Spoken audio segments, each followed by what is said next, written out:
Woi, Pak Duta. Revan melambaikan tangannya saat Asa melangkah menghampirinya di lobi perusahaan. Sudah cukup lama mereka tidak bertemu. Revan merentangkan tangannya dan langsung memeluk Asam, seolah melepaskan kerinduan kepada sang sepupu yang beberapa hari ini menghilang dari pandangannya. Hei, kamu begitu merindukan aku, sampai memelukku di tengah keramaian seperti ini.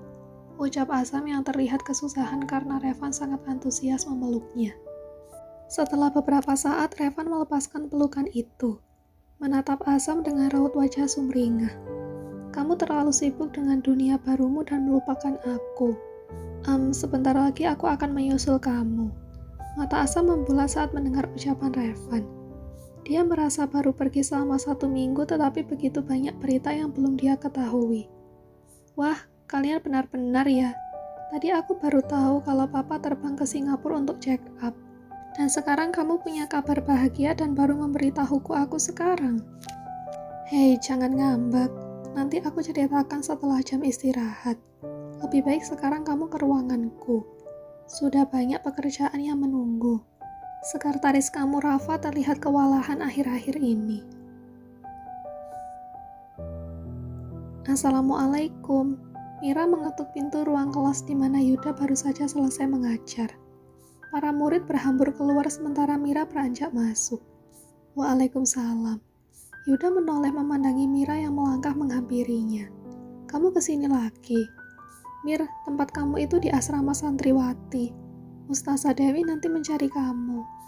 Yuda segera merapikan buku-bukunya lalu segera berdiri dari posisi duduknya. Mira mendekat, menghadang langkah Yuda yang hendak keluar dari ruangan itu. Tadi aku tidak sengaja mendengar Paman bicara pada Umi. Katanya kamu akan pindah minggu depan. Pindah kemana? Yuda nampak tertegun saat mendengar pertanyaan Mira. Ya, kemarin dia baru saja menerima telepon agar dia segera kembali ke Jakarta. Waktu cutinya berakhir lebih cepat dari rencana awal. Waktunya untuk menenangkan diri pasca perceraian harus berakhir minggu depan. Dan tentu saja berat untuk Yuda menerima keputusan itu. Namun sebagai seorang guru, dia harus patuh kemanapun dia akan ditugaskan. Papua, aku ditugaskan untuk menjadi tenaga pengajar di sana selama 1 tahun. Mungkin aku akan berangkat selepas Lebaran Idul Fitri. Tapi sebelum itu aku harus kembali ke Jakarta dulu. Jawab Yuda pada akhirnya. Mira mencengkeram erat kedua tangannya ketika mendapati fakta yang baginya sangat mengejutkan. Mereka datang di waktu bersamaan. Begitu banyak hal yang mereka jalani bersama saat mencoba memperbaiki diri di jalan Allah Subhanahu wa Ta'ala. 1 tahun, kamu benar-benar akan pergi selama itu. Yuda menganggukkan kepalanya. Maaf, aku belum memberitahumu. Karena kemarin aku baru mendiskusikan hal ini Ucapannya terhenti saat tiba-tiba saja Mira berbalik pergi meninggalkan ruangan itu. Mira? Entah mengapa Mira begitu sedih hingga tak menghiraukan panggilan Yuda. Dengan mata basah karena air mata, dia terus melangkah menjauh dari Yuda. Jadi kamu akan segera melamar Ayu? Tanya Asam yang sejak pagi tadi nampak penasaran. Jika biasanya Revan yang datang ke ruangannya, maka kali ini dialah yang menghampiri Revan ke ruangan kerjanya. Insya Allah, Lebaran nanti. Babe sudah memberikan lampu hijau sekalian Amak dan ayahku akan datang dari Padang. Alhamdulillah, pantas saja kamu begitu sumringah pagi-pagi. Van, kamu benar-benar sudah yakin. Aku harap kamu tidak main-main kali ini. Ucap Asam bernada ancaman. Astagfirullah Sam, mana mungkin aku mempermainkan hati wanita yang selalu mendoakan aku jalur langit. Kamu kelamaan pergi sih. Begitu banyak hal yang aku lalui bersama Ayu. Untuk kami sama-sama meyakinkan diri. Revan menaikkan celananya memperlihatkan betisnya kepada Asam. Lihat ini, bekas disosor soang. Ia menggulung lengan ke mejanya. Lihat ini juga, bekas latihan pencak silat kemarin malam sampai biru. Aku berjuang Sam, mana mungkin aku main-main. Asam menganggukkan kepalanya saat bisa melihat bukti nyata perjuangan adik sepupunya itu. Baguslah kalau begitu. Asam tadinya ragu karena dia tahu selama ini Revan tidak pernah serius saat menjalani sesuatu. Di tengah obrolannya dengan Revan, tiba-tiba saja ponsel di saku celananya bergetar. Asa meraih ponselnya dan langsung tersenyum saat melihat nama Bibah Bibu tertera di sana. Sebentar, Bibah menelepon. Ucapannya kepada Revan lalu segera menerima panggilan telepon itu. Assalamualaikum mas. Waalaikumsalam. Kenapa sayang? Kamu rindu? Revan menyandarkan tubuhnya seraya menghela napas panjang. Saat radar kebucinan Asa mulai terdeteksi. Tentu saja mas, tapi apa di sana udah ada Revan? Aku sudah lama tidak melihatnya. Apa kita bisa video call? Asa mengerutkan keningnya. Kenapa tiba-tiba saja Bibah malah menanyakan Revan? Iya ada, kamu mau video call dengannya? Untuk apa? Wajahnya masih sama, biasa saja. Ayo cepat video call. Iya sebentar. Asa mengubah panggilan telepon itu menjadi panggilan video call. Ia menyodorkan ponselnya ke hadapan Revan. Apaan? Tanya Revan yang terlihat bingung. Bibah ingin melihat wajah kamu katanya. Awas saja jangan menatap dia, alihkan wajahmu. Hahaha, wah sepertinya kakak ipar mengidam ingin melihat wajah tampanku. Revan meraih ponsel itu dari tangan Azam. Assalamualaikum kakak ipar tersayang. Azam meraih satu bantal sofa.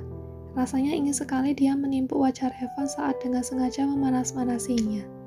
Waalaikumsalam udah, bagaimana ta'arufnya lancar? Tadi aku menelepon Ayu, dia bilang tanya udah langsung. Alhamdulillah doakan semuanya lancar, agar aku bisa mendapatkan wanita soleha. Alhamdulillah amin. Pantas saja wajah Uda terlihat berseri-seri. Rupanya sudah ada lampu hijau ya. Hehehe, benarkah? Aku pasti terlihat lebih tampan ya. Kakak ipar jangan rindu kepadaku ya. Rindu itu berat. Kapan-kapan aku main ke Jaksel, oke? Hahaha, udah Revan bisa aja. Tadi aku lemas karena baru saja muntah dan tidak bisa melanjutkan puasa. Tapi mendengar lelucon Uda, rasanya jadi lebih baik. Azam yang tadi menekuk wajahnya karena kesal mendengar obrolan Revan dan Bibah, kini menegapkan posisinya meraih ponsel itu dari tangan Revan. Sayang, kamu baik-baik saja. Alhamdulillah baik, Mas. Jangan khawatir. Sudah dulu ya, aku mau istirahat. Selamat bekerja. Assalamualaikum. Waalaikumsalam. Panggilan video call itu berakhir. Azam kembali menatap Revan yang terlihat begitu bangga setelah mendapatkan panggilan khusus dari Bibah. Sejak kapan Bibah memanggil kamu Uda? Sepertinya dari Ayu. Akhir-akhir ini dia dan sepupunya memanggilnya seperti itu. Sebagai pemuda Minang, patutlah aku bangga karena para wanita soleha itu mempunyai panggilan kesayangan untukku. Puk, kali ini Azam benar-benar melemparkan bantal sofa itu kepada Revan. Panggilan kesayangan matamu. Revan tak bisa menahan gelak tawanya saat melihat ekspresi wajah Azam. Aduh, perutku sakit. Kamu kenapa sih? Iri. Kamu juga asli Minang, tapi dipanggil Mas. Itu karena ibu Bibah asli Yogyakarta, sementara ayahnya Betawi. Mas juga keren. Kadang dia juga memanggilku abang. Iya deh, iya. Hahaha. Revan masih saja tertawa terbahak-bahak. Sudah lama dia tidak bergurau dengan sepupunya itu. Teh Mira, lihat deh, ada Pak Guru di bawah. Sepertinya mencari teteh. Ucap seorang santri seraya menunjuk ke arah jendela lantai 2 yang terbuka. Mendengar hal itu, membuat Mira segera bergegas melihat keluar jendela. Dan benar saja, Yuda sedang berdiri di depan sana. Temuin atuh teh, sepertinya Pak Guru mau bicara penting. Sejenak Mira nampak berpikir. Jujur, dia belum siap bertemu dengan Yuda setelah mengetuk fakta tadi. Tapi dia juga kasihan melihat Yuda berpanas-panasan di bawah sana.